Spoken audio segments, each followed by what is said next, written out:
I joined in 2000. I felt like I had a greater calling on my life. I did 14 years. I was an airborne instructor, drill sergeant, was in the 82nd for over 10 years, really loved it. And so I want to take that experience and teach students in a classroom. It was inspiring to serve with them. I have several deployments. They were actually fun. A lot of people talk about the bad, but I enjoyed it. Being a woman in the military, I was outnumbered all the time, especially being in infantry units. And I never really had a leader who looked like me because all of my bosses were men. So just seeing one Command Sergeant Major King, she was a woman, a leader, the first of everything and a lot of things. And she inspired me to be, I guess, a leader to a younger woman, needing that role model, needing someone that looks like her, being genuine and caring about things that, you know, like the elephant in the room conversations people don't want to have. I really enjoy strong women, especially women who sacrifice things outside of their homes, like getting into the political fields, social justice activism. And I met a judge like 2 weeks ago, Honorable Whitfield, and I also campaigned for her, and just meeting her and, you know, sitting across the table from her was very inspiring. We need more women like that in the community.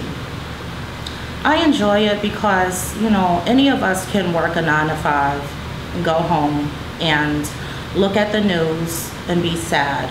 So instead of just dwelling on the negativity, I want to actually go out there and make a difference. I have the energy. I'm still young, and I want, when I leave this world, I want to be used up. I want people to remember me for my heart and just my leadership, my activism, and the organizations I'm involved with.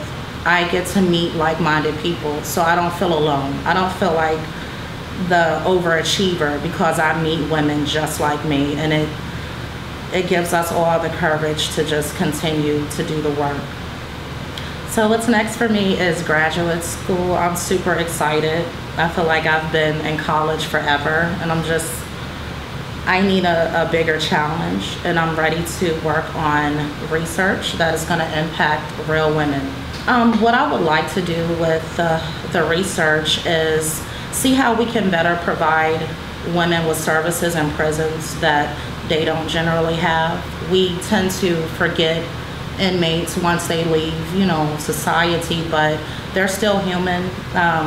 They need services, health services, mental health counseling, and I'm gonna join an advocacy group that focuses on women in prisons, because when they get out, they have children.